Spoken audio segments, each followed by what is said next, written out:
और अब वक्त है सत्य और तथ्य का। दिल्ली में चुनाव से पहले सियासी बवाल का हर रास्ता आजकल सिक्स फ्लैग स्टाफ रोड की तरफ जा रहा है। दिल्ली की यह वही रोड है जहां अरविंद केजरीवाल ने 2021 में कोरोना की प्रचंड लहर के बीच अपना सरकारी आवास रेनोवेट करवाया था, यानी सरकारी घर रेनोवेट कराया था, जिसे अब शीश महल कहा जा रहा है।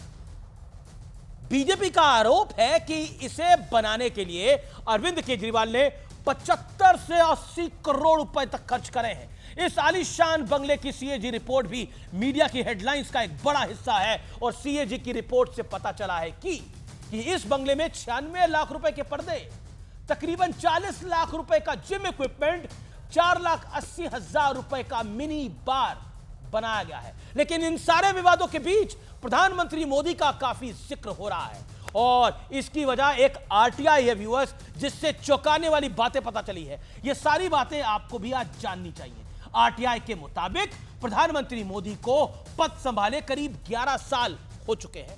बीते 10 साल में उन्होंने दिवाली पर कभी सरकारी पैसे का इस्तेमाल नहीं किया है मोदी ने। आरटीआई से यह भी पता चला है कि प्रधानमंत्री मोदी के निजी खर्च के लिए कभी भी सरकारी खाते का, सरकारी पैसों का इस्तेमाल नहीं हुआ है।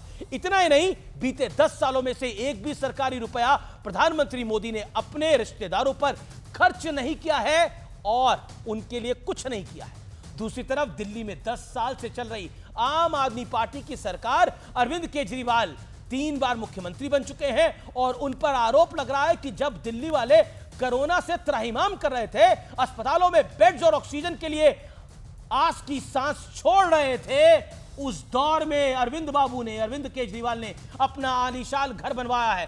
बीजेपी इसे शेख का महल भी बता रही है। यह बेहद गंभीर विषय है, क्योंकि आंदोलन से पार्टी और फिर सरकार बनाने तक का सफर अरविंद केजरीवाल के भ्रष्टाचार के खिलाफ लड़ाई के नाम पर तय किया। वो दिल्ली के पूर्व सीएम शीला दीक्षित के 12 एसी पर सवाल उठाते थे और अब आरोप है कि अरविंद केजरीवाल ने अपने सरकारी खर्च पर जो बंगला बनवाया है उसमें 50 एसी लगे हैं। सोचिए कहानी कहां से शुरू होकर आज कहां तक पहुंच चुकी है। लेकिन नरेंद्र मोदी ने अपने आचरण से बता दिया कि असली नेता कैसा होना चाहिए और यह बात अब पब्लिक भी काफी अच्छे से समझ चुकी है। और यही सत्य और तथ्य है। एक तरफ मोदी, जिसने आरटीआई में खुलासा हुआ कि 1 रुपया खर्च नहीं हुआ है, और दूसरी तरफ क्या है, यह आपके समक्ष है।